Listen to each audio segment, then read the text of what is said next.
کامیابی پاکستان کا مقدر ہے، پاک فوج خون کے آخری قطرے تک وطن کی حفاظت کرے گی، قوم کو مسلح افواج کی کارکردگی پر فخر ہے۔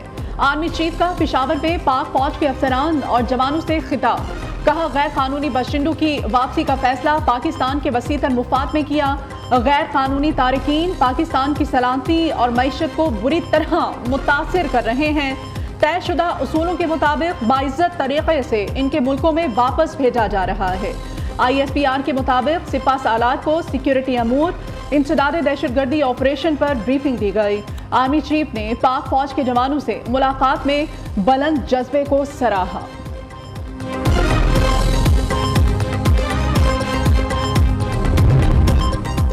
جدید تعلیم کا حصول ہماری ترجیح ہے، تعلیمی نظام کی کامیابی میں اساتذہ کا کردار انتہائی اہم ہے۔ نگران وزیر اعظم کا کیڈٹ کالج کوہاٹ میں تقریب سے خطاب، انوار الحق کاکڑ نے کہا بچوں کی تعلیم سے متعلق والدین کا کردار بھی اہم ہے۔ کیڈٹ کالج کا انٹر اور میٹرک کے امتحانات میں نمایاں پوزیشنز لینا قابل تعریف ہے۔ نگران وزیر اعظم نے پریڈ کا معائنہ کیا، انوار الحق کاکڑ کو سلامی بھی پیش کی گئی۔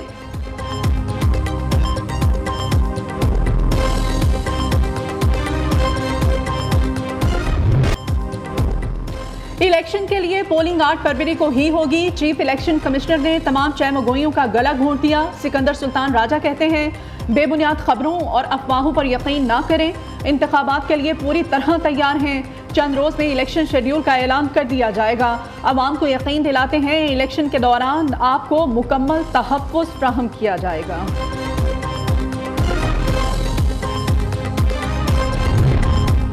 الیکشن شیڈیول روکنے کے لیے اسلام آباد ہائی کورٹ میں درخواست پر سماعت، چیف جسٹس عامر فاروق نے کہا عدالت کا اس سے کوئی لینا دینا نہیں، یہ معاملہ الیکشن کمیشن کے سامنے اٹھائیں۔ ایسا تو نہیں ہو سکتا ہم پورے پاکستان کا ریکارڈ کھول کر بیٹھ جائیں، عدالت مناسب سمجھے گی تو الیکشن کمیشن کو جائزے کی ہدایت کر دے گی۔ مزید سماعت غیر معینہ مدت تک ملتوی۔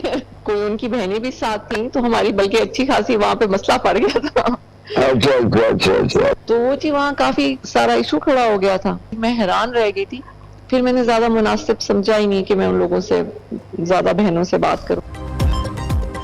بشرا بی بی اور لطیف کھوسہ کی آڈیو کا فارنسک کرایا جائے، اسلام آباد ہائی کورٹ کا FIA کو بڑا حکم، عدالت نے ریمارکس دیے تحقیقات کی جائیں کہ سب سے پہلے آڈیو کہاں سے جاری ہوئی، پیمرا بتائے لوگوں کی نجی گفتگو کیسے ٹی وی چینلز پر نشر ہو رہی ہے۔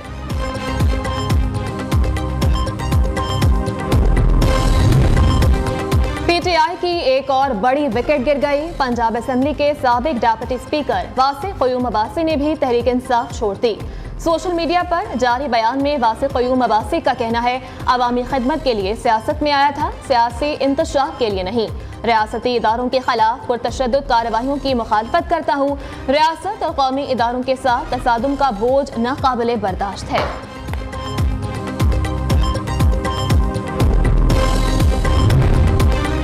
190 ملین پاؤنڈ ریفرنس، شریک ملزمان کو اشتہاری قرار دینے کی کارروائی کا آغاز، احتساب عدالت اسلام آباد کے جج محمد بشیر نے تحریری حکم نامہ جاری کر دیا، کہا ریفرنس میں شریک 6 ملزمان کے ناقابل ضمانت وارنٹ گرفتاری کی تعمیل نہ ہو سکی، عدالت اس حوالے سے مطمئن ہے کہ ملزمان مفرور ہیں، گرفتاری سے بچنے کے لیے چھپے ہوئے ہیں۔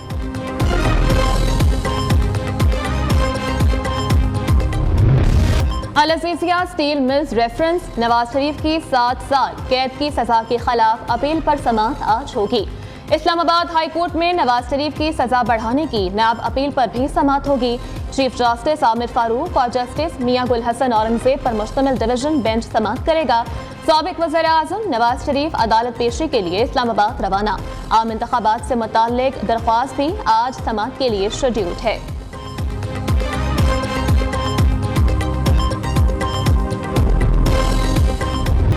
کراچی میں ہولناک آتش زدگی کا ایک اور واقعہ، آگ نے 5 جانیں نگل، عائشہ منزل کے قریب دکانوں اور رہائشی فلیٹس میں اچانک آگ بھڑک اٹھی، فائر بریگیڈ کی 18 گاڑیوں کی مدد سے 3 گھنٹے میں آگ پر قابو پا لیا گیا۔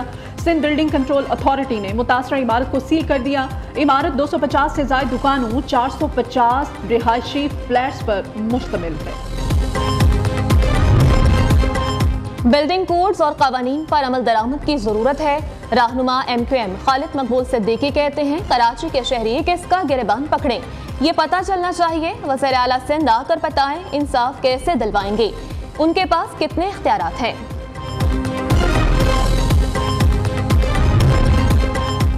لاہور سروسز ہاسپٹل کی زیر تعمیر عمارت کا دوسرا حصہ بھی گر گیا۔ ENT کی پرانی 4 منزلہ بلڈنگ 30 نومبر کو دوران کنسٹرکشن گر گئی تھی۔ آج پچھلا حصہ بھی زمین بوس ہو گیا۔ عمارت خالی تھی، ابتدائی طور پر کسی جانی نقصان کی اطلاع نہیں ملی۔ لاہور رنگ کے پروگرام ہیلتھ زون میں 6 روز پہلے ہی عمارت کا بقیہ حصہ بھی گرنے کا خدشہ ظاہر کر دیا گیا تھا۔ پاکستان سٹاک ایکسچینج میں کاروبار کے آغاز پر تیزی، 64,000 کی سطح پھر عبور، 100 انڈیکس میں 406 پوائنٹس کا اضافہ، مارکیٹ 64,324 پوائنٹس پر ٹریڈ۔ ادھر ڈالر کی قدر میں 14 پیسے کی معمولی کمی، انٹر بینک میں ڈالر 284 روپے پر آ گیا۔ IMF کا پنجاب پر 336 ارب روپے کا اضافی بوجھ، پنجاب حکومت کی مالی مشکلات مسترد، وفاقی حکومت کا پوری رقم ادا کرنے کا حکم۔ پنجاب حکومت نے وفاقی حکومت کو 112 ارب 10 کروڑ روپے دینے کے بارے میں رپورٹ ارسال کر دی۔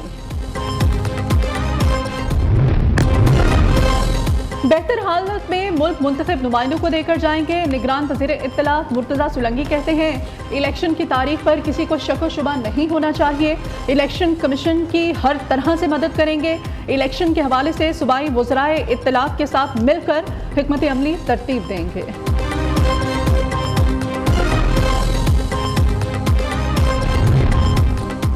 ہر گزرتے دن کے ساتھ اسموگ کے بادل مزید گہرے ہونے لگے۔ لاہور کا ایک بار پھر دنیا کے آلودہ ترین شہروں کی فہرست میں پہلا نمبر۔ صبح کے وقت AQI 288 ریکارڈ، فضائی آلودگی کے باعث کھلی فضا میں سانس لینا بھی محال، ناک، کان اور گلے کی بیماریاں بڑھنے لگیں۔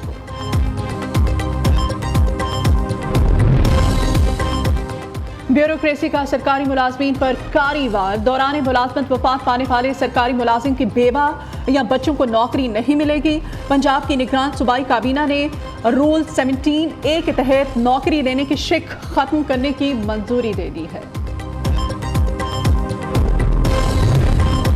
علاقائی رابطے کے سلسلے میں اہم سنگ میل امور، NLC کی بصریہ روڈ کرغستان تک سامان کی کامیاب ترسیل۔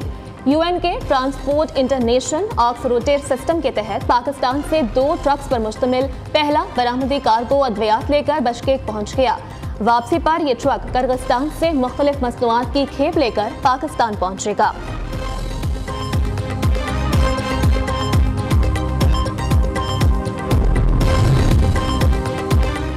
خیبر پختونخوا سے غیر قانونی افغان باشندوں کا انخلاء سست روی کا شکار، حکومت کا غیر قانونی مقیم اور غیر ملکی باشندوں کے خلاف آپریشن شروع کرنے کا فیصلہ۔ محکمہ داخلہ کے مطابق پشاور، نوشہرہ، صوبے کے متعدد اضلاع میں پولیس کو ہدایات جاری، ڈیٹا مرتب کر کے متعلقہ پولیس اسٹیشنز کی حدود میں غیر قانونی افغان باشندوں کے خلاف آپریشنز کا آغاز کیا جائے گا۔ پاکستان سے غیر قانونی مقیم افغان باشندوں کی واپسی جاری، مزید 2268 افغان شہری واپس لوٹ گئے۔ پاکستان چھوڑنے والے غیر قانونی افغان باشندوں کی تعداد 4,14,452 ہو گئی۔ پاکستانی باکسر یونس خان کا نام گینیس ورلڈ ریکارڈ بک میں درج کر لیا گیا، 1 منٹ میں 265 پنچز کر کے مصر کے کھلاڑی کا ریکارڈ توڑ ڈالا۔ مصر کے فارس محمد شعبان نے 1 منٹ میں 214 پنچز کیے تھے۔ اور معروف نعت خواں جنید جمشید کو ہم سے پچھلے 7 برس بیت گئے۔ طارق جمیل سے ملاقات نے جنید جمشید کی زندگی بدلی اور گلوکاری کو خیر بات کہہ دیا۔ 2005 میں پہلا نعتیہ البم جلوہ جانا ریلیز کیا۔